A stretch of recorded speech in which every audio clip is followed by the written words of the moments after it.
태준의 대학 동기이자 다른 중견기업의 상무인 박진수가 잔을 높이 들며 외쳤다. 그의 말에 다른 이들도 경쟁하듯 칭찬을 쏟아냈다. 형님만큼 배포 큰 사람이 또 있겠습니까? 그 위험한 딜을 성공시키다니 역시 강태준입니다. 유진건설의 주가가 천정부지로 솟을 겁니다. 미리 좀 알려주시지 그러셨어요. 강태준은 만족스러운 미소를 지으며 와인잔을 가볍게 흔들었다. 잔 안의 붉은 액체가 그의 눈동자처럼 오만하게 일렁였다. 이 정도는 시작에 불과해. 앞으로 유진건설이 어디까지 올라가는지 똑똑히 지켜보라고. 그의 목소리에는 거칠 것 없는 자신감이 넘쳐 흘렀다. 그 자신감은 유진건설의 성공과 함께 자라났고 이제는 누구도 제어할 수 없는 괴물이 되어 있었다. 하지만 그 자리에 있는 누구도, 심지어 강태준 자신도 그 성공의 진짜 설계자가 누구인지는 알지 못했다. 그들은 그저 태준이 던져주는 결과물을 받아먹으며 그의 천재성을 찬양할 뿐이었다. 모든 소음의 한가운데서 하윤서는 무표정한 얼굴로 테이블 위의 냅킨을 바라보고 있었다. 그녀의 머릿속에서는 방금 전 태준이 자랑스럽게 떠벌린 M&A 건의 복잡한 현금 흐름과 리스크 분석 자료가 3D 시뮬레이션처럼 펼쳐지고 있었다. 경쟁사의 부채 비율, 숨겨진 우발 채무, 그리고 법적 분쟁 가능성까지. 지난 석 달간 그녀는 자신의 서재에서 밤을 새워가며 이 모든 것을 분석하고 가장 안전하고 효율적인 인수 전략을 보고서로 만들어 태준의 책상 위에 올려두었다. 태준은 그 보고서를 마치 자신이 만든 것인 양 이사회에서 발표했고 결과는 대성공이었다. 늘 그랬듯이 하윤서는 강태준의 그림자였다. 그의 화려한 성공 뒤에 숨겨진 진짜 두뇌였고 그의 무모한 질주를 막아주는 마지막 브레이크였다. 하지만 세상은 그녀의 존재를 몰랐다. 태준에게 그녀는 그저 집안끼리의 정략으로 맺어진 조용하고 순종적인 아내, 가끔 공식 석상의 트로피처럼 데리고 나갈 수 있는 장식품에 불과했다. 박진수가 문득 윤서에게로 시선을 돌렸다. 그의 눈에는 약간의 호기심과 동정이 뒤섞여 있었다. 형수님은 정말 복 받으셨습니다. 대한민국 최고의 남자를 남편으로 두셨으니 말입니다. 태준이처럼 능력 있는 남편 옆에 있으면 얼마나 든든하시겠어요. 그것은 의례적인 칭찬이었지만 그 말은 강태준의 심기를 건드렸다. 그는 마치 자신의 소유물에 누군가 함부로 가치를 매기기라도 한 것처럼 불쾌한 표정을 지었다. 그는 들고 있던 와인잔을 테이블에 탁 소리가 나게 내려놓았다. 시끄럽던 좌중이 순간 조용해졌다. 태준은 윤서의 어깨를 거칠게 감싸 안았다.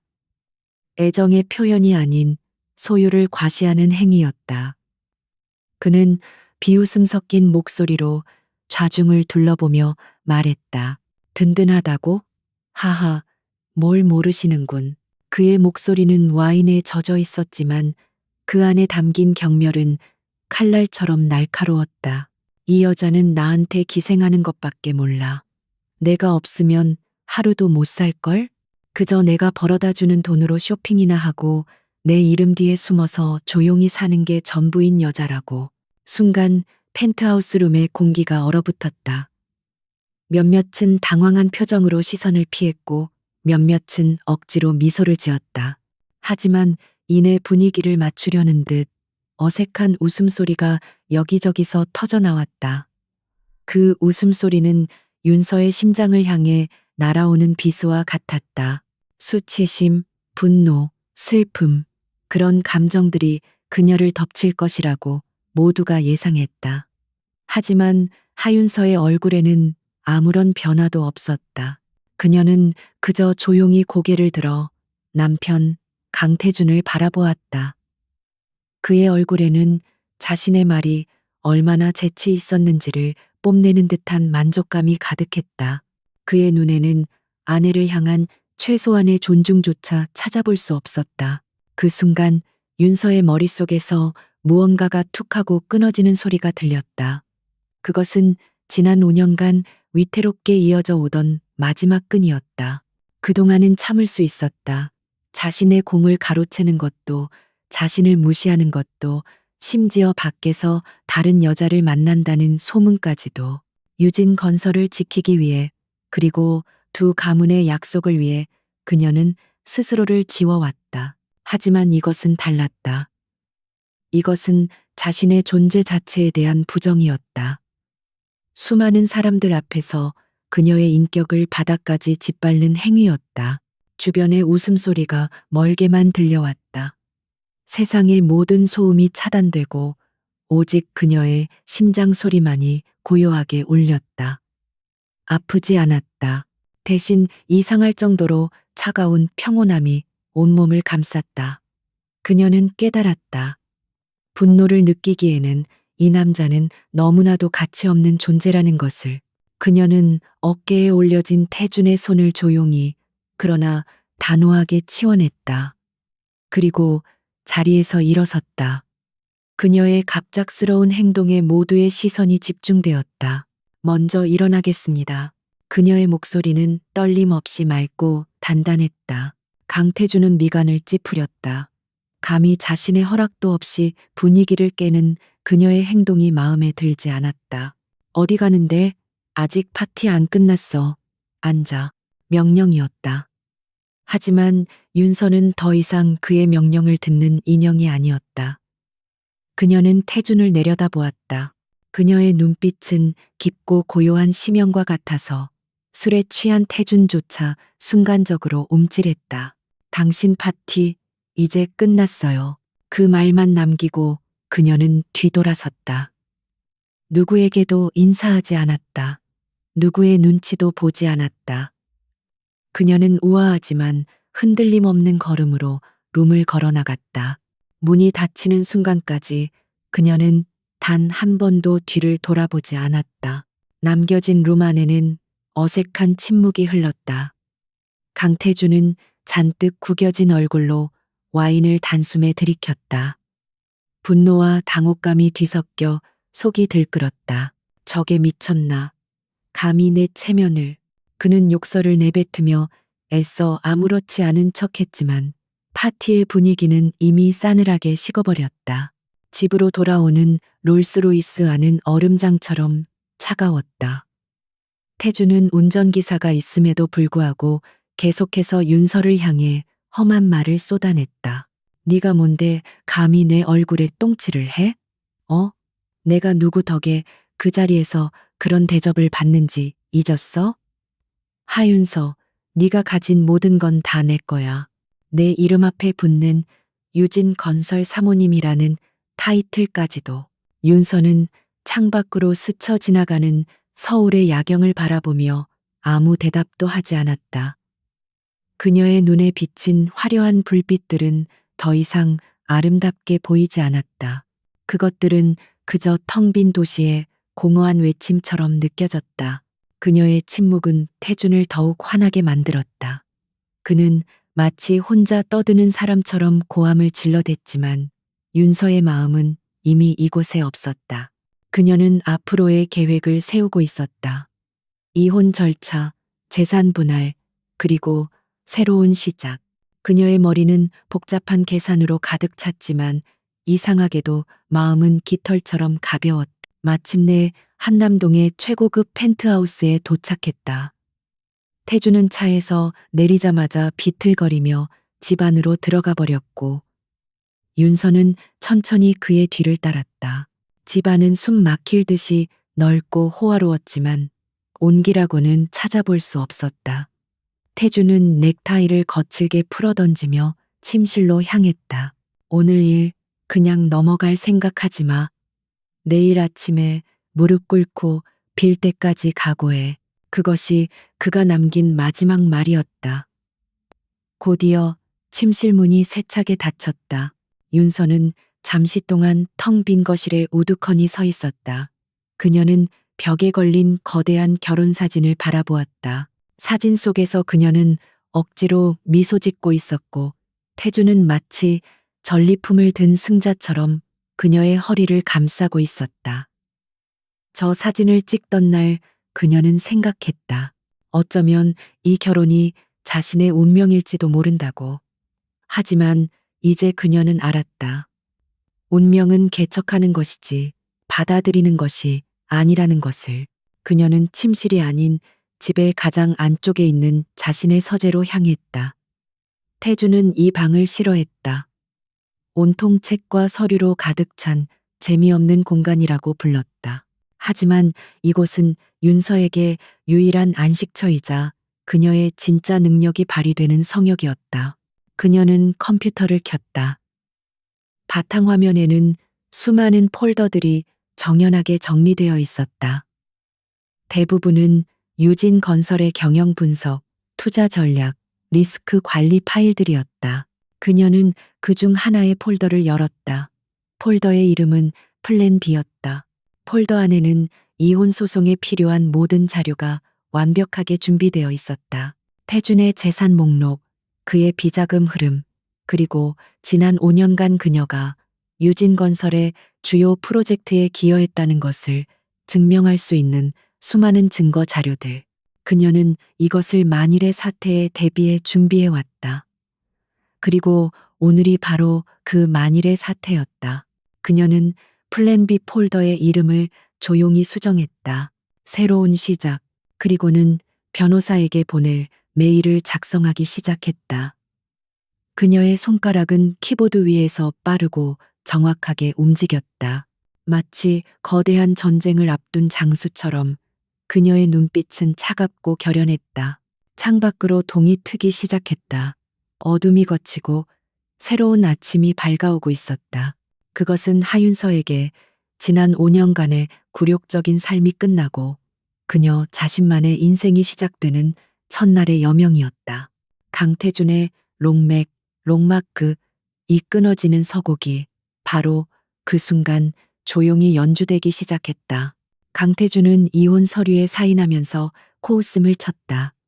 그는 하윤서가 요구한 것이 고작 위자료 몇 푼과 살고 있던 펜트하우스의 소유권이라는 사실에 어이가 없었다. 유진 건설 지분이나 경영권에 대한 언급은 한 줄도 없었다. 그는 자신의 변호사 앞에서 보란 듯이 말했다. 거봐, 내가 뭘 했어.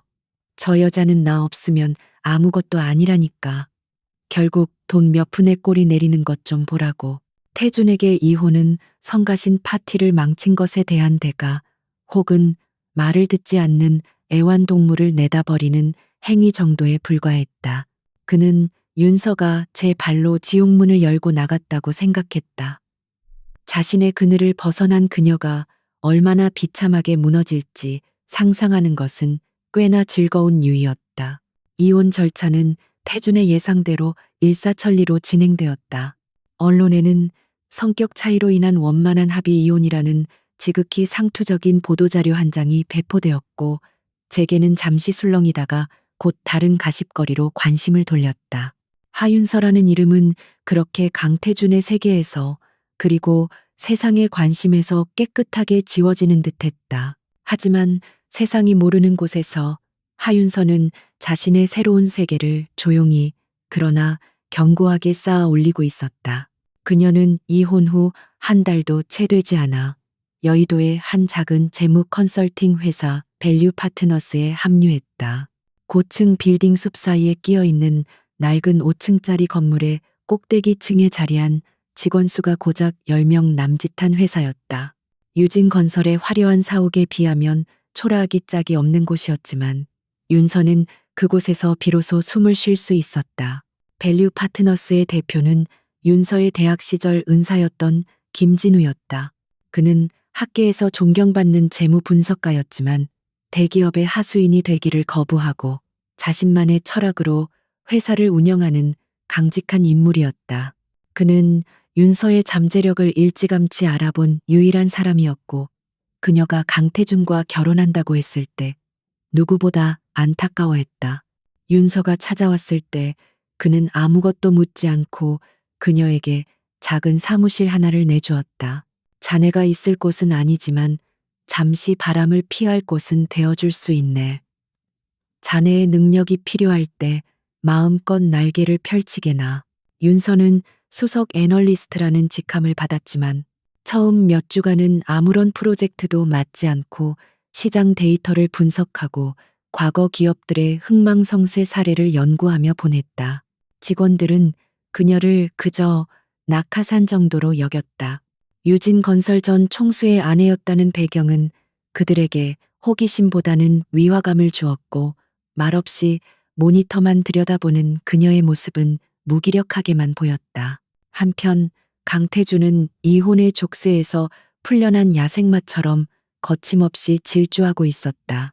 그는 유진건설 창사 이래 최대 규모의 프로젝트인 솔라리스 시티 건설을 발표하며 자신의 건재함을 과시했다. 솔라리스 시티는 서울 근교에 낙후된 공업지대를 최첨단 스마트 도시로 탈바꿈시키는 총 사업비가 수십조 원에 달하는 거대한 계획이었다. 이것은 단순한 건설 프로젝트가 아니라 강태준이 자신의 경영 능력을 세상에 증명하고 아버지의 그늘에서 완전히 벗어나 강태준 시대를 여는 상징적인 사건이었다. 여러분, 솔라리스 시티는 유진건설의 미래이자 대한민국의 미래가 될 것입니다. 우리는 이곳에 단순한 건물을 짓는 것이 아니라 새로운 문명을 건설하는 것입니다. 기공식에서 그가 자신만만하게 외쳤을 때 수많은 카메라 플래시가 터졌고 주가는 폭등했다. 모든 것이 완벽해 보였다. 그의 발밑에 탄탄대로가 펼쳐져 있는 듯했다. 변화의 첫 번째 조짐은 아주 사소한 곳에서부터 시작되었다.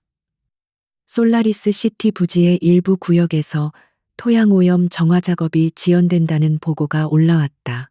담당 임원은 대수롭지 않게 보고했다. 회장님, 기준치를 약간 상회하는 불소가 검출되었습니다만 일반적인 정화 작업으로 충분히 해결 가능한 수준입니다. 공사 일정에는 큰 차질이 없을 것으로 보입니다. 태주는 서류를 제대로 읽지도 않고 결제판에 사인했다. 그런 사소한 것까지 나한테 보고하지 마. 알아서 처리해. 돈이 문제면 얼마든지 쓰고 시간이 문제면 사람을 더 투입해. 내가 원하는 건 결과야, 과정이 아니라. 그에게 라리스 시티는 거대한 레고 블록 놀이와 같았다. 작은 문제들은 돈과 권력으로 찍어 누르면 그만이었다. 하지만 문제는 그의 생각처럼 간단하지 않았다. 며칠 뒤 환경단체 몇 곳에서 솔라리스 시티 부지의 토양 오염 문제를 공식적으로 제기하고 나섰다. 그들은 유진 건설이 제출한 환경 영향 평가서에 누락된 데이터가 있으며 실제 오염 수치는 발표된 것보다 훨씬 심각하다고 주장했다. 소규모 언론사 몇 군데에서 그 주장을 받아쓰기 시작했다. 태주는 경로했다. 이 새끼들, 돈 달라고 시위하는 거잖아. 법무팀은 뭐 하고 있어? 당장 명예훼손으로 고소하고, 홍보팀은 기자들 입단속 제대로 시켜. 유진건설은 즉각 법적 대응에 나섰고, 대형 언론사들은 약속이라도 한 듯 침묵했다. 사태는 금방 진정되는 듯 보였다. 하지만 보이지 않는 곳에서 균열은 조금씩 벌어지고 있었다. 바로 그 무렵 밸류 파트너스에서는 작은 소동이 일었다. 한 중소 IT 기업이 자금난으로 부도 위기에 몰리자 김진우 대표는 회의를 소집했다. 대부분의 직원들은 회생 가능성이 없다며 인수나 투자를 반대했다. 대표님, 이 회사는 부채 비율이 400%가 넘습니다. 보유한 기술도 이미 시장에서 한물 간 것들이고요. 밑 빠진 독에 물 붓기입니다. 모두가 고개를 저을 때 회의 내내 침묵을 지키던 윤서가 처음으로 입을 열었다. 아닙니다. 이 회사 살릴 수 있습니다. 모두의 시선이 그녀에게 쏠렸다. 그녀는 담담한 목소리로 말을 이어갔다. 여러분이 보신 건 낡은 기술이지만 제가 본 건 그 기술의 기반이 되는 알고리즘 특허입니다. 이 특허는 4세대 사물 인터넷 통신망 보안에 핵심적인 역할을 할 수 있는 잠재력을 가지고 있습니다. 아직 상용화되지 않았을 뿐이죠. 그녀는 자리에서 일어나 스크린에 직접 작성한 보고서를 띄웠다. 보고서에는 해당 특허의 기술적 가치 분석, 향후 5년간의 시장 성장 예측, 그리고 최소한의 자금으로 회사를 정상화시킬 수 있는 구체적인 구조조정 방안까지 완벽하게 정리되어 있었다. 그것은 불과 하룻밤 사이에 만들어냈다고는 믿을 수 없을 만큼 치밀하고 정교했다. 우리가 이 회사를 인수해서 부실 자산을 정리하고 이 특허 기술에만 집중적으로 투자한다면 3년 안에 100배 이상의 가치를 만들어낼 수 있습니다. 회의실에는 침묵이 흘렀다. 직원들은 경이로운 눈빛으로 윤서를 바라보았다. 그녀는 더 이상 무기력한 낙하산이 아니었다. 그녀는 숨겨져 있던 보석의 가치를 꿰뚫어보는 날카로운 통찰력을 가진 진짜 전문가였다. 김진우 대표의 얼굴에 옅은 미소가 번졌다. 그는 마침내 윤서가 긴 잠에서 깨어났음을 직감했다. 밸류 파트너스의 모든 자원을 동원해서 하윤서 수석의 분석대로 이 프로젝트를 추진하겠습니다. 한편 강태준은 또 다른 골칫거리에 직면했다. 이번에는 부지 매입 문제였다. 솔라리스 시티 부지 한가운데에 알박기를 하고 있는 낡은 공장이 하나 있었다. 유진 건설은 시세의 몇 배에 달하는 보상금을 제시했지만 공장주는 요지부동이었다. 이 땅은 내 아버님, 할아버님 때부터 물려받은 곳이오. 돈 때문에 팔 생각은 추호도 없소. 태주는 어이가 없었다. 그는 비서실장을 호출했다. 뭐 하는 거야? 용역을 쓰든 세무조사를 하든 무슨 수를 써서라도 당장 밀어버려.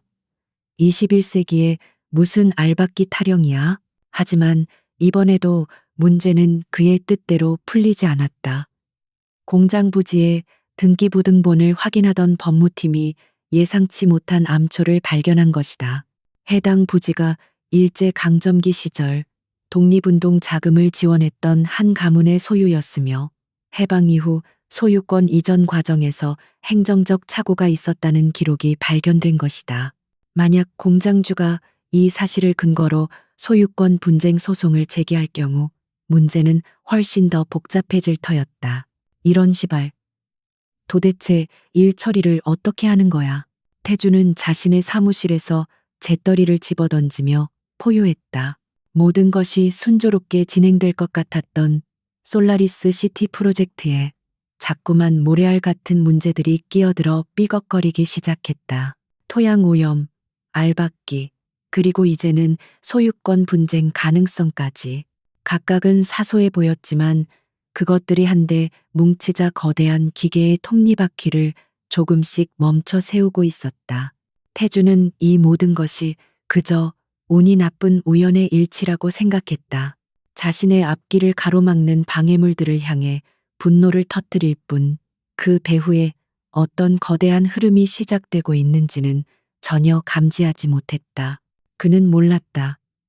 환경단체에 솔라리스 시티 부지의 미공개 오염 데이터를 익명으로 제보한 사람이, 그리고 공장주에게 그의 땅에 얽힌 역사적 사실과 법적 대응 방안을 조언해준 변호사를 연결해준 사람이 모두 하윤서라는 사실을 그녀는 직접 나서지 않았다. 그녀는 그저 정보의 흐름을 바꾸고 작은 돌멩이 하나를 정확한 위치에 놓아두었을 뿐이다.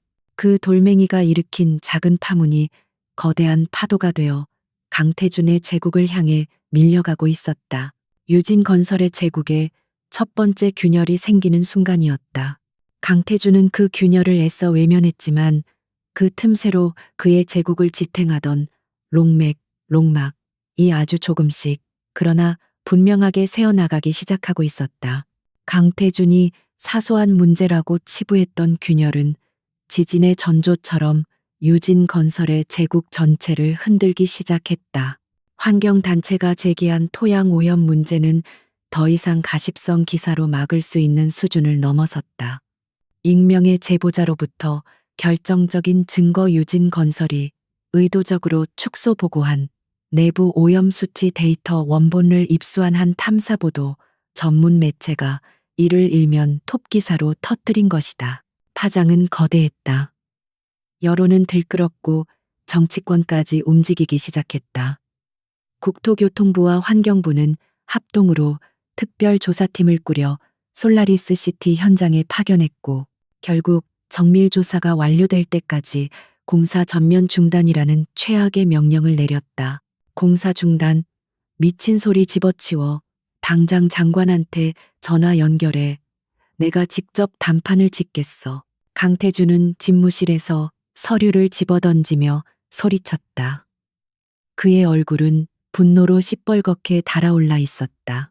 하지만 그가 자랑하던 정재계의 인맥은 이번만큼은 힘을 쓰지 못했다.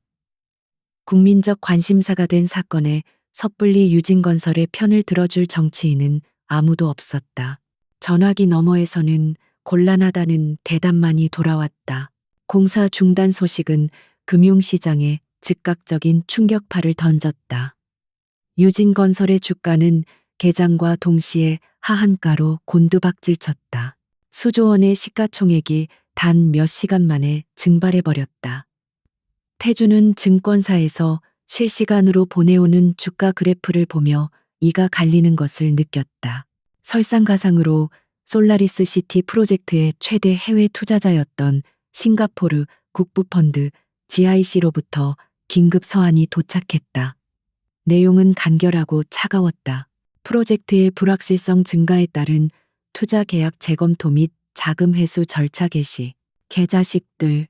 태주는 서한을 갈기갈기 찢어버렸다. GIC의 자금 회수 소식은 기름에 불을 붙인 격이었다. 프로젝트에 참여했던 다른 국내외 투자자들과 금융사들이 앞다투어 발을 빼기 시작했다. 마치 무너지기 시작한 댐에서 쥐들이 떼를 지어 빠져나가는 것 같았다. 연일 계속되는 악재에 신용평가사들은 유진건설의 신용등급을 투기 등급 직전까지 강등시켰다. 자금줄이 마르기 시작하자 수많은 협력업체들이 공사 대금을 받지 못해 연쇄 부도 위기에 내몰렸다. 유진건설 사옥 아픈 대금을 달라며 시위하는 협력업체 사장들로 매일같이 아수라장이었다. 강태준의 제국은 내부에서부터 썩어 문드러지고 있었다. 그는 매일같이 긴급 대책 회의를 소집했지만 뾰족한 수는 나오지 않았다. 그의 앞에서 벌벌 떠는 임원들은 책임을 떠넘기기에 급급했고 그가 내놓는 불같은 호통과 비현실적인 지시는 상황을 더욱 악화시킬 뿐이었다. 한때 그의 카리스마에 압도되었던 직원들은 이제 그의 등 뒤에서 수군거리기 시작했다. 회장의 독단적인 경영이 결국 회사를 망하게 만들었다는 비난이 공기처럼 떠돌았다. 강태준이 자신의 왕국에서 고립된 채 허우적거리고 있을 때 여의도의 작은 사무실에서는 정반대의 역사가 쓰이고 있었다. 하윤서가 추진한 중소 IT 기업 넥스트코어의 인수합병건은 마침내 최종 단계에 이르렀다. 윤서는 김진우 대표와 함께 넥스트코어의 대주주들을 상대로 마지막 프레젠테이션을 진행하고 있었다. 대주주들은 여전히 반신반의하는 표정이었다. 하윤서 수석님, 당신의 분석은 인상적입니다. 하지만 밸류 파트너스는 너무 작은 회사입니다. 과연 당신들이 넥스트코어의 잠재력을 실현시킬 만한 자금력과 네트워크를 가지고 있는지 의문입니다. 가장 많은 지분을 가진 노회한 투자자가 날카롭게 질문을 던졌다. 그것은 모두가 가진 의구심이었다. 그 순간 윤서는 긴장하는 대신 옅은 미소를 지었다. 그녀는 준비해온 다음 페이지를 화면에 띄웠다. 화면에는 미국의 저명한 IT 전문 벤처 캐피탈인 실리콘 벤처스의 로고가 선명하게 나타났다. 저희의 자금력만으로는 부족하다는 점 인정합니다. 그래서 파트너를 데려왔습니다. 실리콘 벤처스는 넥스트 코어의 알고리즘 특허 가치를 높게 평가했으며 저희 밸류 파트너스를 한국 시장의 유일한 파트너로 지정하여 공동 투자를 결정했습니다. 회의실 안이 술렁였다. 실리콘 벤처스는 업계의 미다스의 손으로 불리는 곳이었다. 그들이 투자한다는 것은 곧 성공을 보증하는 것과 마찬가지였다. 김진우 대표조차 놀란 눈으로 윤서를 바라보았다. 그는 윤서가 이런 엄청난 일을 비밀리에 진행하고 있었다는 사실을 전혀 몰랐다. 윤서는 지난 몇 주간 밤낮을 가리지 않고 실리콘 벤처스의 아시아 지부 담당자들과 수십 차례의 화상회의와 이메일을 주고받았다. 그녀는 완벽한 데이터 분석과 논리적인 비전 제시로 까다롭기로 소문난 그들을 설득해낸 것이다. 투자는 이미 확정되었습니다. 이제 여러분의 결정만 남았습니다. 부채더미 위에서 서서히 죽어가시겠습니까? 아니면 저희와 함께 글로벌 시장으로 나아가는 로켓에 탑승하시겠습니까? 그녀의 목소리에는 흔들림 없는 확신이 담겨 있었다. 더 이상의 질문은 나오지 않았다.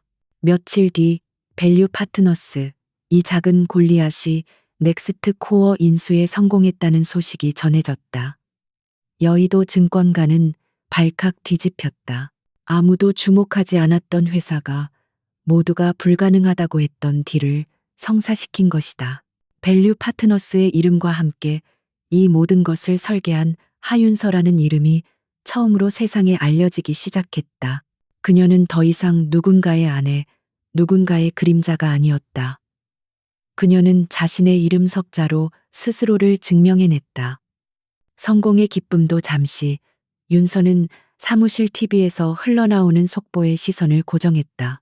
오늘 오후 3시경 경기도에 위치한 유진건설 솔라리스 시티 공사 현장에서 대형 붕괴 사고가 발생했습니다. 현재까지 작업자 3명이 매몰되고 10여 명이 중경상을 입은 것으로 파악되고 있으며 화면에는 무너져 내린 철골 구조물과 필사적으로 생존자를 수색하는 구조대원들의 모습이 비치고 있었다.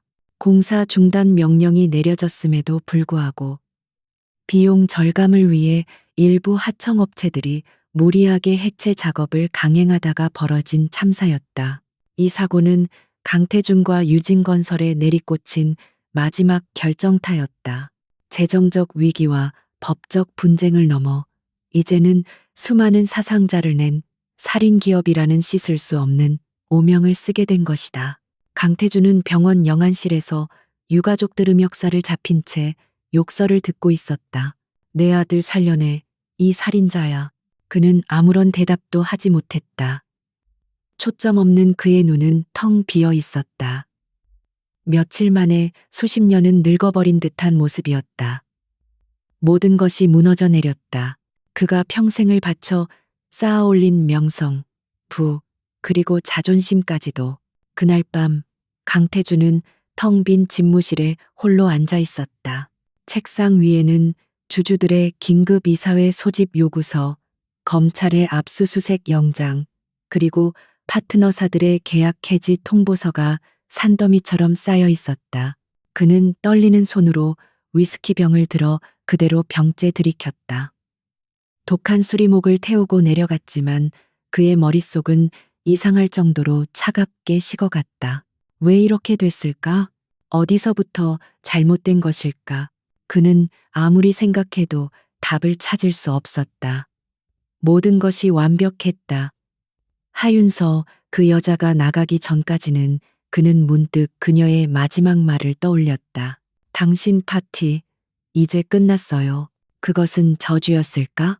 그는 실성한 사람처럼 웃기 시작했다. 웃음소리는 점차 울음에 가까워졌다. 화려했던 제국의 몰락, 그 잔해 속에서 황제는 비로소 자신이 얼마나 어리석었는지를 어렴풋이 깨닫기 시작하고 있었다. 그의 발밑을 단단하게 받치고 있던 롱막은 이제 완전히 끊어져 그를 지탱할 힘을 모두 잃어버린 후였다. 강태준의 세상은 소리를 잃었다. 한때는 비서들의 구두소리, 쉴 새 없이 울리는 전화벨, 그리고 아첨하는 자들의 목소리로 가득 찼던 거대한 집무실은 이제 묘지처럼 적막했다. 그는 통제력을 상실했다.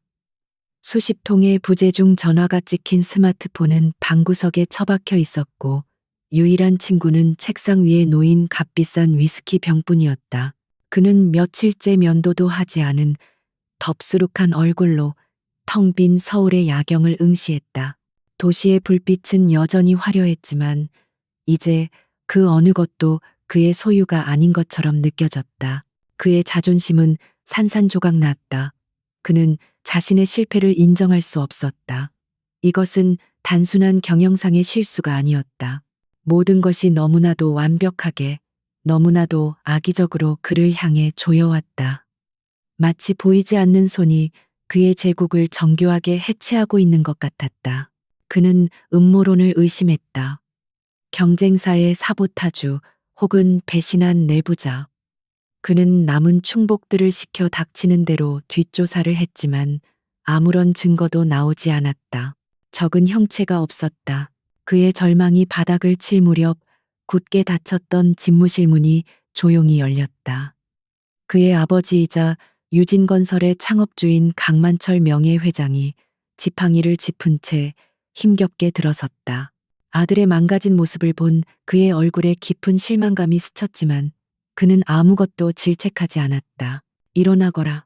나직하지만 힘있는 목소리였다. 태주는 고개도 들지 않았다. 모든 게 끝났습니다. 아버지. 강만철 회장은 아들 앞에 섰다. 그는 책상 위에 흩어진 압류 통지서와 소환장을 지팡이 끝으로 밀어냈다. 네 할아버지가 전쟁터에서 이 회사를 일으켰고 내가 오일 쇼크 속에서 이 회사를 지켜냈다. 유진의 역사가 여기서 끝날 수는 없다. 하지만 방법이 없습니다. 자금도 명분도 사람도 모두 떠났습니다. 과학과 논리로 풀 수 없는 일이라면 다른 곳에서 답을 찾아야 할 때도 있는 법이다. 강만철 회장은 작은 메모지 하나를 아들의 책상 위에 올려놓았다. 그 위에는 이름 하나와 주소가 적혀 있었다. 도윤, 다윈, 선사, 강원도 태백산. 태주는 메모지를 보고 피식 웃었다. 이런 상황에 점쟁이라도 찾아가란 말씀이십니까? 지금이 조선시대인 줄 아십니까? 그분은 단순한 점쟁이가 아니다. 세상의 기운, 케운을 읽는 분이시지. 내가 젊었을 적, 회사가 부도 직전에 몰렸을 때 그분을 찾아가 조언을 구했고 기적처럼 위기를 넘겼다. 지금의 유진 건설 사옥터를 잡아주신 분도 그분이다. 믿져야 본전 아니냐. 가서 지금 우리에게 무슨 일이 일어나고 있는지, 이 아군의 정체가 무엇인지 여쭤보기라도 하거라. 아들의 눈에 담긴 냉소를 보며 강만철 회장은 한숨을 내쉬며 돌아섰다. 내 오만함이 이 모든 것을 불렀다. 태준아, 마지막 지푸라기라도 잡고 싶다면 그 오만함부터 버려야 할 게다. 아버지가 나가고 며칠이 더 흘렀다. 상황은 나아지지 않았다. 검찰의 소환 통보가 날아왔고 출국 금지 조치가 내려졌다. 그는 완벽하게 고립되었다. 더 이상 기댈 곳이 없어진 그날 밤, 태주는 문득 아버지의 말을 떠올렸다. 마지막 지푸라기. 그는 실성한 사람처럼 웃다가 결국 메모지를 집어들었다. 그는 자신도 믿을 수 없었지만 그 지푸라기라도 잡아야만 했다. 다음 날 새벽 그는 직접 차를 몰아 강원도로 향했다. 화려한 스포츠카가 아닌 눈에 띄지 않는 국산 세단을 타고서였다. 서울의 복잡한 도로를 벗어나 태백산으로 향하는 길은 멀고 험했다. 굽이치는 산길을 오르며 그는 지난 몇 달간의 사건들을 끊임없이 복기했다. 하지만 퍼즐 조각은 맞춰지지 않았다. 메모지에 적힌 주소는 내비게이션에도 나오지 않는 깊은 산골이었다. 그는 차를 세우고 한참을 걸어 올라가서야 낡고 소박한 한옥 한 채를 발견할 수 있었다. 청풍명월 국민회이라는 현판이 걸린 그곳은 속세의 모든 시름이 닿지 않는 듯 고요했다. 그가 툇마루에 앉아 있을 때 안에서 백발의 노인이 조용히 걸어 나왔다. 흰색 모시옷을 입은 그는 학처럼 고고한 기품을 풍겼다. 도윤 선사였다. 그는 태준을 보고도 놀란 기색 없이 마치 올 것을 알고 있었다는 듯 담담하게 말했다. 멀리서 오셨구려. 안으로 드시지요. 태주는 그의 안내를 받아 작은 다실로 들어갔다. 도윤 선사는 말없이 차를 따랐다. 끓어오르는 욕망과 분노로 가득 찬 태준과 달리 선사의 존재는 그 자체로 평온함이었다. 무엇 때문에 이 깊은 산골까지 찾아오셨소? 선사의 질문에 태주는 준비해온 수표가 든 봉투를 꺼내려다 멈칫했다. 이곳은 돈이 통하는 세계가 아니라는 것을 본능적으로 직감했다. 그는 지난 몇 달간 있었던 일을 두서없이 털어놓았다. 그의 이야기 속에는 억울함과 분노만이 가득했을 뿐 자신의 잘못에 대한 성찰은 없었다. 이야기를 다 듣고 난 도윤 선사는 아무 말 없이 태준의 생년월일시, 성년외, 이춘을 물었다. 그리고는 유진건설 본사 사옥과 솔라리스 시티 부지의 설계도를 펼쳐보라고 했다. 태주는 미리 준비해온 서류들을 꺼내 놓았다. 선사는 한참 동안 태준의 사주팔자와 설계도를 번갈아 보며 눈을 감고 깊은 상념에 잠겼다. 다실 안에는 찬물이 식어가는 소리 외에는 아무것도 들리지 않았다. 기다림에 지친 태준이 입을 열려는 순간 선사가 마침내 눈을 떴다. 그의 눈빛은 모든 것을 꿰뚫어 보는 듯 깊고 서늘했다. 회장님의 용맥, 롱막이 끊어졌습니다. 태주는 자신의 귀를 의심했다. 용맥이요. 그게 무슨 해괴한 소리입니까? 저는 그런 미신 따위는 믿지 않습니다. 저는 제 힘으로 유진건설을 이만큼 키웠습니다. 그의 목소리가 격앙되었지만 도윤 선사는 조금도 흔들림이 없었다. 그는 붓을 들어 화선지 위의 산과 강의 흐름을 그리며 나지막이 말했다. 용맥은 땅에만 있는 것이 아닙니다. 하늘의 기운과 땅의 기운이 만나고 사람의 기운이 더해져야 비로소 완성되는 것이지요. 회장님의 사주는 불, 바의 기운이 너무 강하여 모든 것을 태워버릴 듯한 제왕의 기상을 가졌으나 동시에 모든 것을 잃을 수도 있는 위험한 사주입니다. 그 강한 불길을 제어하고 마르지 않는 물수의 기운으로 감싸 안아 거대한 부와 명예를 이루게 하는 존재가 반드시 곁에 있어야만 하는 운명이었소. 태주는 선사의 말을 이해할 수 없었다. 그는 답답한 마음에 소리쳤다. 그래서 그 용맥이라는 게 도대체 무엇입니까? 도윤 선사는 붓을 내려놓고 태준의 눈을 똑바로 응시했다. 그의 목소리는 차갑고 단호했다. 회장님께는 하늘이 내려준 최고의 용맥이 있었습니다.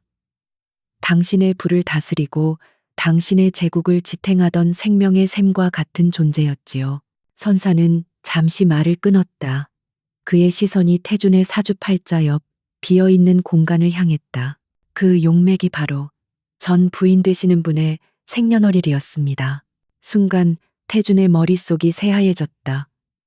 세상의 모든 소리가 다시 한번 멎었다. 하윤서, 그가 경멸하고 무시하고 자신의 발밑에 있다고 여겼던 그 여자의 이름이 이 모든 재앙의 해답이라는 말인가. 말도 안 돼. 그는 자신도 모르게 중얼거렸다.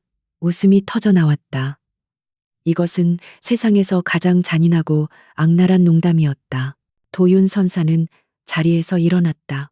하늘이 맺어준 인연의 끈을 스스로 끊었으니 운명의 흐름이 당신에게서 등을 돌린 것은 당연한 이치입니다. 당신이 잃은 것은 아내 한 사람이 아니라 당신의 모든 것을 지탱하던 대지 그 자체였던 겁니다. 이제 돌아가시지요. 제가 해드릴 수 있는 말은 여기까지입니다. 태주는 어떻게 그곳을 빠져나왔는지 기억나지 않았다. 그는 비틀거리며 차에 올라탔다. 산을 내려오는 내내 도윤 선사의 마지막 말이 그의 뇌리에서 떠나지 않고 메아리쳤다. 용맥이 바로 전 부인 되시는 분의 생년월일이었습니다. 그의 오만했던 세계가 완벽하게 무너져 내렸다. 실패의 원인은 경쟁사도 배신자도 아니었다. 바로 그 자신이었다. 그가 쓰레기처럼 내버렸던 존재가 실은 그의 모든 것이었다는 끔찍한 진실. 서울로 돌아오는 길 그의 눈에 들어온 것은 하염없이 내리는 비였다.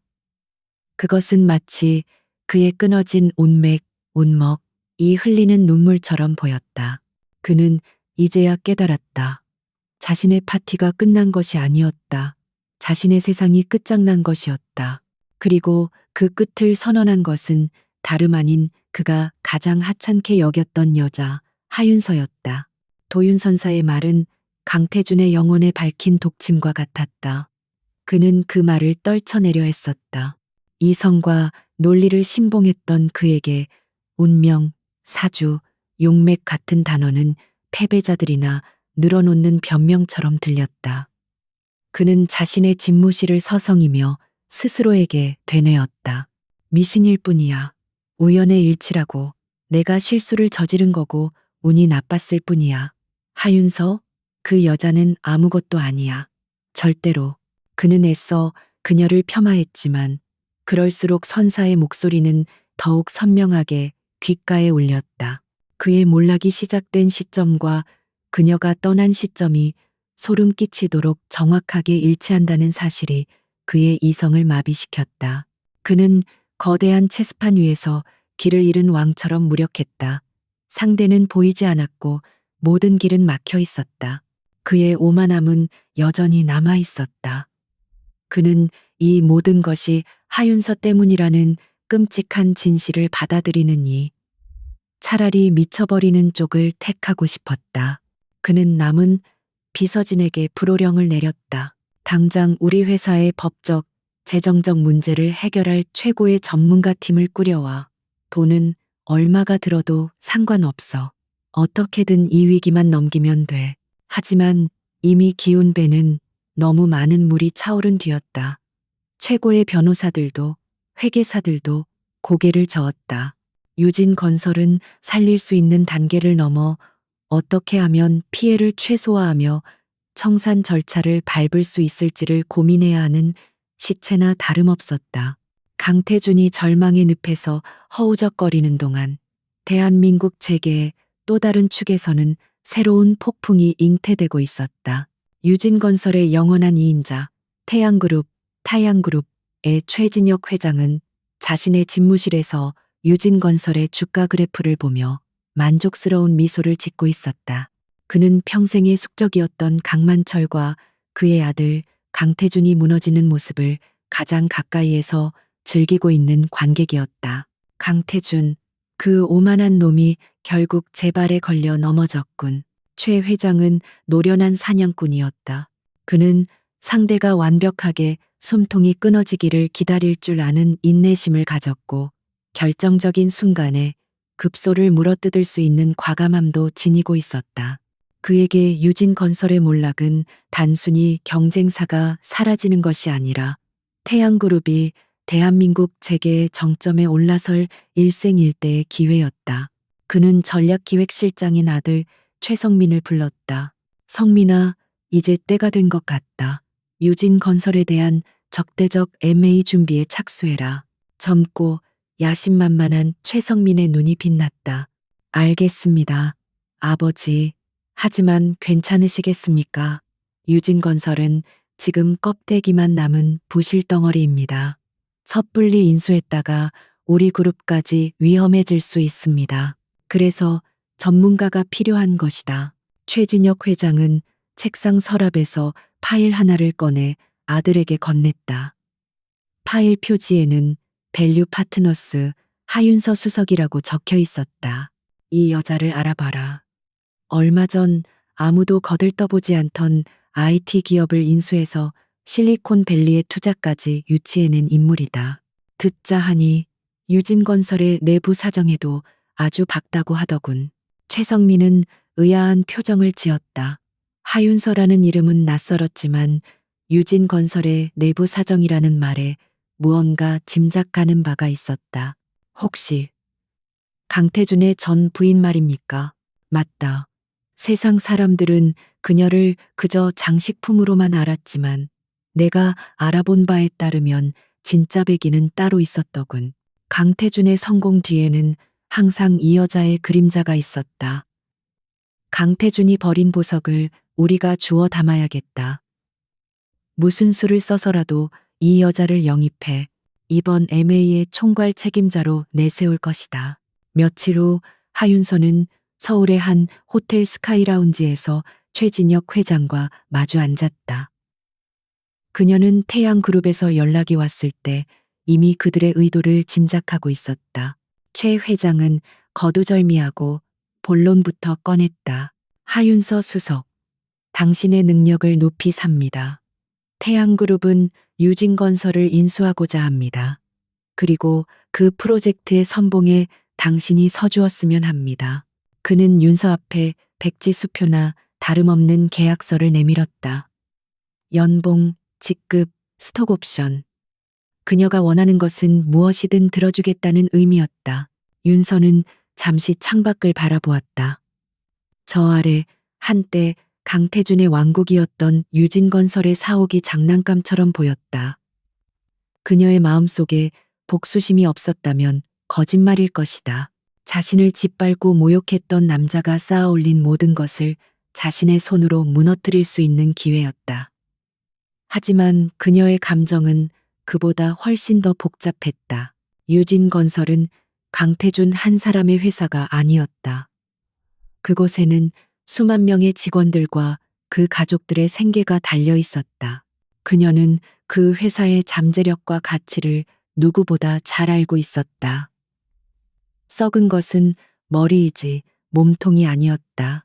그녀는 최 회장을 향해 시선을 돌렸다. 그녀의 눈빛은 차분했지만 그 안에는 강철 같은 의지가 담겨 있었다. 회장님의 제안을 받아들이겠습니다. 하지만 조건이 있습니다. 말해보시오. 첫째, 이번 인수는 유진건설을 해체하여 자산을 매각하는 방식이 되어서는 안 됩니다. 회사를 정상화시켜 더 위대한 기업으로 재건하는 것이 목표가 되어야 합니다. 고용 승계는 물론 협력업체와의 관계도 최대한 보장되어야 합니다. 둘째, 프로젝트의 모든 권한을 저에게 위임해 주십시오. 회장님의 아드님이라 할지라도 제 결정에 간섭할 수 없습니다. 최진혁 회장은 잠시 윤서를 뚫어지게 바라보다가 이내 호탕하게 웃었다. 좋소. 내가 찾던 사람이 바로 당신 같은 사람이오. 하수석, 아니, 이제부터는 하 본부장이라고 불러야겠군. 유진건설 인수 TF팀의 본부장으로서 당신의 뜻대로 모든 것을 지휘하시오. 그날 이후 하윤서는 밸류 파트너스의 사직서를 제출하고 태양그룹으로 자리를 옮겼다. 그녀에게는 최고의 변호사, 회계사, MA, 전문가들로 구성된 초엘리트 팀이 주어졌다. 그녀는 과거 유진건설의 그림자로 일했던 서재가 아닌 태양그룹의 심장부인 전략기획본부의 가장 넓은 사무실에서 전쟁을 지휘하기 시작했다. 시장은 곧바로 반응했다. 태양그룹이 유진건설에 대한 적대적 MA를 공식 선언하자 재계는 또 한 번의 지각 변동을 예고하며 술렁였다. 유진건설의 주가는 휴지 조각이 될 것이라는 예상과 달리 거대 기업인 태양그룹이 인수전에 뛰어들었다는 소식에 폭등과 폭락을 거듭하며 롤러코스터를 탔다. 강태준은 이 소식을 듣고 실성한 사람처럼 웃었다. 적대적 MA, 이 쓰레기 회사를 누가 돈 주고 산단 말인가. 최진혁 그 늙은 여우가 드디어 노망이 들었군. 그는 태양그룹의 도전을 자신을 모욕하는 행위로 받아들였지만 한편으로는 일말의 희망을 품었다. 어쩌면 태양그룹이 높은 가격을 지불하고 회사를 인수해주면 최소한의 자존심과 재산은 지킬 수 있을지도 모른다고 생각했다. 그는 아직 상대가 누구인지 전혀 모르고 있었다. 진실이 밝혀진 것은 태양그룹이 MA의 총괄 책임자를 언론에 공개한 날이었다. 강태준은 자신의 집무실에서 TV를 통해 생중계되는 기자회견을 보고 있었다. 최성민 전략기획실장이 단상에 올라 인수계획을 브리핑하고 있었다. 이번 유진건설 인수 프로젝트는 저희 태양그룹의 미래를 건 중차대한 과업입니다. 이 막중한 임무를 성공적으로 이끌 저희 TF팀의 수장을 소개합니다. 카메라 플래시가 일제히 터졌다. 문이 열리고 한 여성이 무대 중앙으로 걸어 나왔다. 단정하지만 기품 있는 검은색 정장 차림, 흔들림 없는 눈빛, 그리고 모든 것을 압도하는 차가운 카리스마, 하윤서였다. 강태준의 손에서 위스키 잔이 떨어져 바닥에 산산조각 났다. 그의 눈이 믿을 수 없다는 듯 TV 화면에 고정되었다. 화면 속에서 윤서는 마이크 앞에 서서 담담하게 입을 열었다. 안녕하십니까. 태양그룹 유진건설 인수 TF팀 본부장 하윤서입니다. 그 순간 강태준의 머릿속에서 도윤 선사의 목소리가 천둥처럼 울려 퍼졌다. 용맥이 끊어졌습니다. 그는 비로소 깨달았다. 자신을 공격하는 것은 태양그룹이 아니었다. 자신과 싸우고 있는 것은 평생의 숙적 최진혁이 아니었다. 그의 성문 앞에 서서 깃발을 꽂고 그의 제국의 종말을 고하러 온 적은 바로 그가 내쫓았던 자신의 용맥, 하윤서 그 자체였다. 자신이 버린 그림자가 이제 그의 태양을 삼키기 위해 돌아온 것이다. 유진건설의 임시 주주총회가 열리는 컨퍼런스 홀은 전쟁터의 고요함과도 같은 긴장감으로 가득 차 있었다. 홀의 한쪽에는 강태준과 그를 따르는 소수의 이사진이 앉아 있었다. 강태준은 애써 태연한 척했지만 파르르 떨리는 그의 손끝과 핏발 선 눈은 그의 초조함을 감추지 못했다. 반대편에는 태양그룹의 인수 TF팀이 자리 잡고 있었다. 그리고 그 팀의 가장 앞자리, 하윤서는 얼음 조각처럼 차갑고 고요한 얼굴로 정면을 응시하고 있었다. 그녀가 등장했을 때 장내는 술렁였다. 그녀를 단순히 강태준의 전 부인으로만 기억했던 주주들과 기자들은 경악을 금치 못했다. 굴욕적인 이혼을 당하고 사라진 줄 알았던 여인이 이제는 거대 기업의 칼날이 되어 돌아온 것이다. 그녀의 존재 자체가 강태준에게는 가장 큰 수치였다. 회의가 시작되고 강태준이 먼저 단상에 올랐다.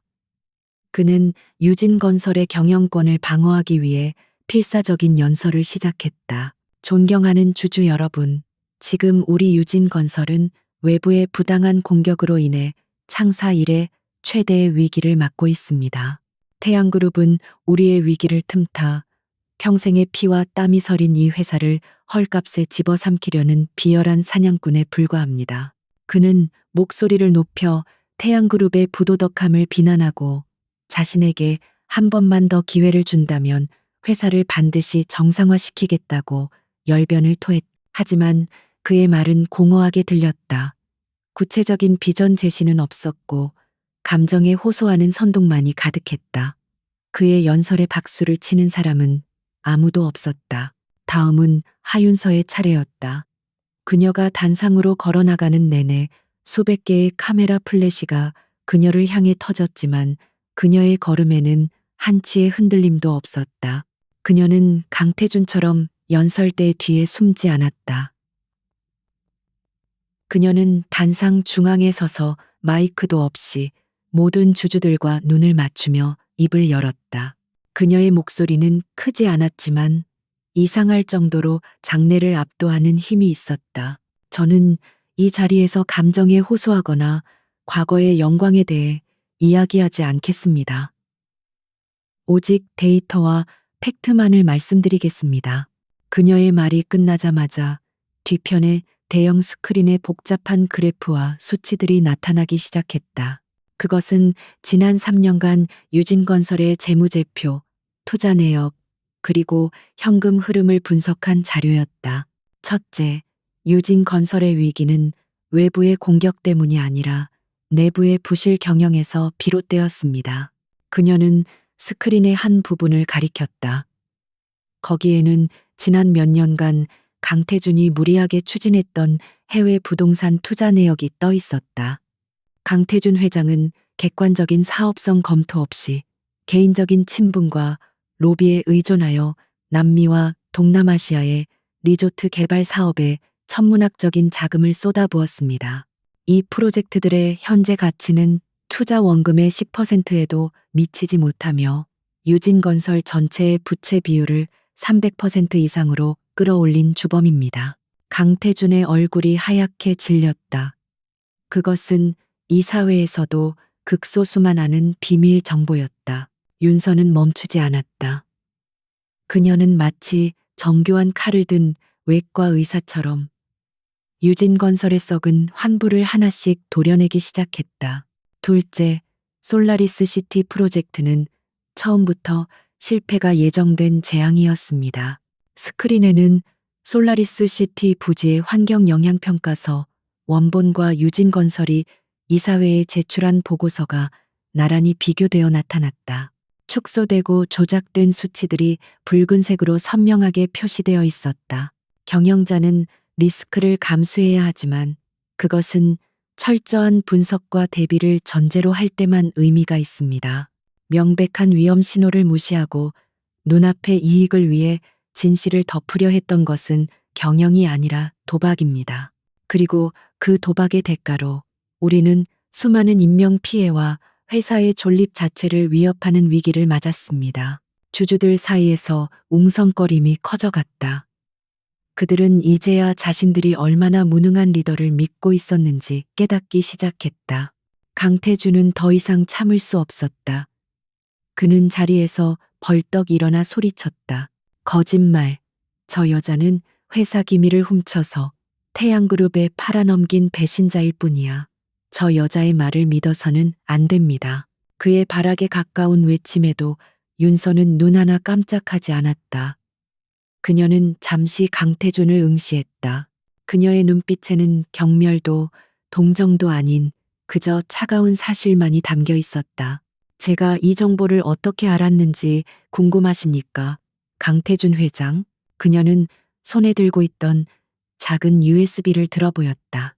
제가 말씀드린 모든 분석 자료의 원본은 바로 제가 직접 작성하여 지난 5년간 회장님의 책상 위에 올려드렸던 보고서들입니다. 회장님께서는 그 보고서들을 제대로 읽어보지도 않으셨거나 혹은 읽고도 무시하셨겠지요. 저는 아무것도 훔치지 않았습니다. 제가 가진 모든 정보는 당신이 버린 것들입니다. 그 순간 강태준의 세상이 무너져 내렸다. 그는 깨달았다. 하윤서가 제시하는 모든 증거는 바로 자신이 그녀의 능력을 착취하고 무시했던 과거의 기록 그 자체라는 것을. 그는 자신의 무덤을 스스로 파고 있었던 것이다. 윤서는 다시 주주들을 향해 돌아섰다. 그녀의 목소리에는 이제 차가운 확신이 서려 있었다. 마지막으로 태양그룹의 비전을 말씀드리겠습니다. 스크린에는 유진건설의 로고 옆에 태양그룹의 로고가 더해진 새로운 CI가 나타났다. 우리는 유진건설을 해체하지 않을 것입니다. 태양그룹의 자금력과 네트워크 그리고 저와 저희 팀이 가진 위기관리 및 경영 정상화 노하우를 결합하여 유진건설을 지금보다 훨씬 더 건강하고 위대한 회사로 재탄생시킬 것입니다. 부실 자산은 과감하게 정리하고 핵심 기술과 인력에는 집중적으로 투자할 것입니다. 3년 안에 우리는 유진건설을 업계 1위의 자리에 다시 올려놓을 것을 약속드립니다. 그것은 단순한 M&A 제안이 아니었다. 그것은 절망에 빠진 유진건설에 던져진 유일한 구명줄이자 미래에 대한 청사진이었다. 윤서의 프레젠테이션이 끝나자 장내에서는 우레와 같은 박수가 터져나왔다. 그것은 그녀의 논리와 비전에 대한 완벽한 승복의 표시였다.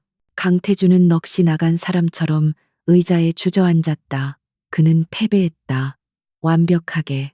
무력으로도 돈으로도 아닌 그가 가장 경멸했던 지성과 논리 앞에서 처참하게 무너져 내렸다. 그는 이제야 어렴풋이 깨달았다. 자신이 잃어버린 것은 단순히 운이나 용맥 같은 추상적인 것이 아니었다. 그것은 바로 자신의 곁에서 제국의 방향을 제시해주던 전략가의 두뇌였고 무모한 질주를 막아주던 도덕적인 앵커. 하윤서 그녀 자신이었다는 것을. 곧이어 위임장표 대결이 시작되었다. 결과는 불을 보듯 뻔했다. 압도적인 표 차이로 태양그룹의 MA 안건이 통과되었다. 의사봉이 당, 당, 당 3번 울리는 순간 강태준 시대의 종말이 공식적으로 선언되었다. 모든 것이 끝났다. 강태준은 텅 빈 눈으로 단상에서 내려와 자신을 스쳐 지나가는 하윤서를 바라보았다. 그는 무슨 말이라도 하고 싶었지만 목소리가 나오지 않았다. 그는 이제 그녀에게 말을 걸 자격조차 없는 패배자였다. 윤서는 그에게 눈길 한 번 주지 않고 지나쳤다. 그녀에게 강태준은 더 이상 복수의 대상도 과거의 상처도 아니었다. 그는 그저 그녀가 앞으로 재건해야 할 왕국의 폐허 속에 남겨진 이름 없는 과거의 편린일 뿐이었다.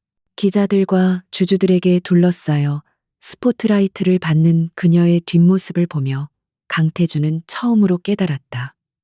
그녀는 그에게 기생했던 것이 아니었다. 오히려 그가 그녀라는 거대한 나무에 기대어 자신의 왕국을 유지하고 있었던 것이다. 그리고 이제 그 나무가 스스로 걸어서 떠나가 버렸다. 뿌리째 뽑힌 땅에는 오직 황량한 폐허만이 남았을 뿐이다. 주주총회가 끝난 후 유진건설의 이름 앞에는 새로운이라는 수식어가 붙었다.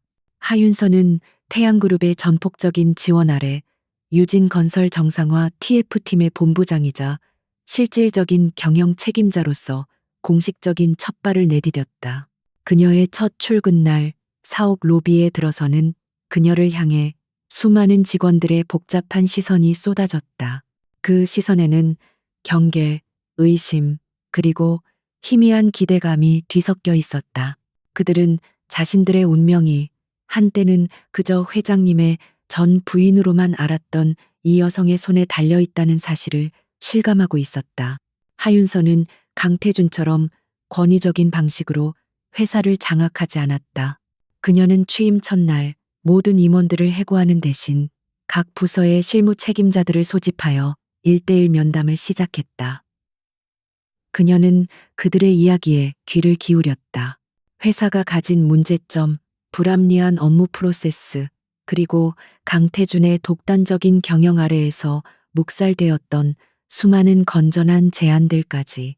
그녀는 메모 한 장 없이 모든 것을 기억했고 날카로운 질문으로 핵심을 꿰뚫었다. 이 부서는 지난 3년간 R&D 예산이 동결되었군요. 강태준 전 회장이 단기적인 수익성에만 집착했기 때문이겠지요. 하지만 건설업의 미래는 친환경 신소재와 스마트 건축 기술에 달려 있습니다. 당장 관련 예산을 300% 증액하고 업계 최고의 인재들을 영입할 수 있도록 인사팀과 협의해 주십시오. 안전관리팀의 인원이 턱없이 부족합니다. 비용 절감이라는 명목 아래 가장 중요한 것을 놓친 결과가 얼마나 참혹했는지 우리는 모두 보았습니다. 즉시 인원을 2배로 충원하고 모든 공사 현장에 대한 안전 규정을 국제 기준 이상으로 강화하는 매뉴얼을 한 달 안에 보고해 주십시오. 그녀의 지시는 명확하고 구체적이었으며 모든 결정의 기반에는 회사의 장기적인 미래를 위한 철저한 데이터 분석이 깔려 있었다. 직원들은 점차 깨닫기 시작했다. 하윤서는 복수를 위해 온 정복자가 아니었다. 그녀는 무너진 성을 재건하기 위해 온 유능한 건축가였다. 얼어붙었던 회사 내부에 서서히 온기가 돌기 시작했다. 무기력감에 빠져 있던 직원들의 눈에 다시 생기가 돌아왔고 낡은 시스템은 합리적으로 개편되었다. 그녀는 강압적인 카리스마가 아닌 실력과 비전으로 조직을 이끌었다. 한편 강태준은 모든 것을 잃었다. 경영권 박탈은 시작에 불과했다. 배임 및 횡령, 주가 조작 혐의로 검찰에 구속되었고 그의 개인 재산은 모두 압류되었다. 한때는 대한민국 재계를 호령하던 젊은 총수는 차가운 구치소의 독방에 갇히는 신세가 되었다. 철창 너머로 보이는 작은 창문이 그가 볼 수 있는 세상의 전부였다. 그는 변호사를 통해 하윤서의 소식을 간간히 전해 들었다. 그녀가 자신이 버려놓은 부실 프로젝트들을 어떻게 정리하고 자신이 무시했던 기술 부서에 어떻게 힘을 실어주며 회사를 살려내고 있는지 들을 때마다 그는 수치심과 이해할 수 없는 감정에 몸을 떨어야 했다. 그는 평생 그녀를 자신의 아래에 있다고 생각했지만 사실 그녀는 언제나 그의 몇 수 앞을 내다보고 있었던 것이다. 어느 날 그의 아버지 강만철 명예회장이 면회를 왔다. 노쇠한 아버지는 유리병 너머의 아들을 보며 아무 말도 하지 못했다. 침묵 끝에 태준이 먼저 입을 열었다. 제가 틀렸습니다. 아버지. 그것은 그가 평생 처음으로 내뱉는 진정한 의미의 자기 반성이었다. 그 여자는 제게 기생했던 게 아니었습니다. 제가 그 여자의 뿌리에 기대어 서 있었던 겁니다. 저는 제 손으로 제 뿌리를 잘라버린 멍청이였습니다. 그의 눈에서 뒤늦은 후회의 눈물이 흘러내렸다. 그는 이제야 도윤 선사의 말이 무슨 의미였는지 뼈저리게 깨달았다. 그가 잃어버린 용맥은 단순한 운세가 아니었다. 그것은 자신을 올바른 길로 이끌어주고 자신의 부족함을 채워주며 자신의 제국을 보이지 않는 곳에서 지탱해주던 한 인간의 지혜와 사랑, 그리고 헌신 그 자체였다. 하지만 그 깨달음은 너무 늦게 찾아왔다. 몇 달의 시간이 흘렀다. 유진건설은 하윤서의 지휘 아래 놀라운 속도로 정상 궤도에 오르기 시작했다. 태양그룹의 자금 지원이 더해지자 회사의 재무 구조는 급격히 안정되었다. 공사가 중단되었던 솔라리스 시티는 프로젝트가 전면 재검토되었다. 환경 문제를 해결하고 사업 규모를 합리적으로 축소하여 수익성을 높인 새로운 개발 계획이 발표되자 시장의 신뢰가 돌아오기 시작했다. 주가는 서서히 회복되었고 떠났던 협력업체들도 다시 돌아왔다. 하윤서는 과거의 흔적을 지우는데 집착하지 않았다. 그녀는 오히려 유진건설이 가진 60년의 역사와 기술력을 존중했다. 그녀는 유진이라는 이름을 바꾸지 않았다. 대신 그 이름 앞에 TY 태양을 붙여 TY 유진건설로 사명을 변경했다. 과거와의 단절이 아닌 건강한 계승을 통한 발전을 택한 것이다. 강태준은 1심 재판에서 징역 5년을 선고받고 수감되었다. 그의 소식은 더 이상 언론의 주목을 받지 못했다. 세상은 패배자를 기억하지 않았다. 1년 후 하윤서는 TY 유진건설의 대표이사 회장으로 공식 취임했다. 그녀는 이제 누구의 아내도 누구의 그림자도 아닌 온전한 자신만의 이름으로 재계의 정상에 우뚝 섰다. 취임식 날 저녁 그녀는 모두를 돌려보내고 홀로 옛 강태준의 집무실, 이제는 자신의 것이 된 그 공간에 섰다. 거대한 통유리창 너머로 서울의 야경이 보석처럼 펼쳐져 있었다. 과거 강태준이 오만하게 내려다보던 바로 그 풍경이었다. 하지만 그녀의 눈에 비친 풍경은 달랐다. 그녀는 도시의 화려함이 아닌 그 속에서 살아가는 수많은 사람들의 삶과 자신이 앞으로 짊어져야 할 책임의 무게를 보고 있었다. 그녀는 복수를 위해 이 자리에 오른 것이 아니었다. 그녀는 증명하고 싶었다. 실력과 원칙, 그리고 사람을 존중하는 경영이 결국에는 승리한다는 것을. 그녀는 강태준이 무너뜨린 것을 단순히 되찾은 것이 아니라 그 폐허 위에 완전히 새로운 자신만의 왕국을 건설한 것이다. 그녀는 책상 위에 놓인 작은 액자를 바라보았다. 거기에는 어떤 인물 사진도 없었다. 대신 그녀가 직접 쓴 짧은 문구가 적혀 있었다. 운명은 따르는 것이 아니라 만들어가는 것이다. 그녀는 잔잔한 미소를 지었다. 이제 그녀의 앞에는 누구도 예측할 수 없는, 그러나 오롯이 그녀 자신의 힘으로 만들어갈 새로운 미래가 펼쳐져 있었다. 도시의 불빛이 그녀의 새로운 시작을 축복하듯 그 어느 때보다도 밝게 빛나고 있었다. 길고 어두웠던 터널이 끝나고 마침내 그녀만의 눈부신 여명이 밝아온 것이다. 서울의 밤하늘을 수놓은 별들보다 더 찬란한 불빛들이 한강의 검은 수면 위로 쏟아져 내리는 곳, VVIP들만을 위한 프라이빗 레스토랑 더 클라비스의 펜트하우스룸은 웃음소리와 와인잔 부딪히는 소리로 가득했다. 방 안의 공기는 최고급 와인의 깊은 아로마와 값비싼 향수, 그리고 권력에 취한 자들의 오만함으로 무겁게 가라앉아 있었다. 이 모임의 중심에는 유진건설의 젊은 총수 강태준이 있었다. 그는 마치 왕좌에 앉은 사자처럼 테이블 상석에 앉아 주변의 아첨을 즐기고 있었다. 그의 맞은편 약간의 거리를 둔 채 하윤서는 조용히 앉아 있었다. 그녀는 태준의 아내였다. 칠흑 같은 긴 머리를 단정하게 묶고 화려한 장신구 하나 없이 심플한 실크 드레스를 입은 그녀의 모습은 요란하게 자신을 과시하는 이 공간에서 유일하게 색이 바랜 흑백 사진처럼 이질적이었다. 태준이 이번 MA는 정말 신의 한 수였어. 아무도 예상 못했다고. 다들 유진건설이 한 단계 더 도약할 거라고 난리야.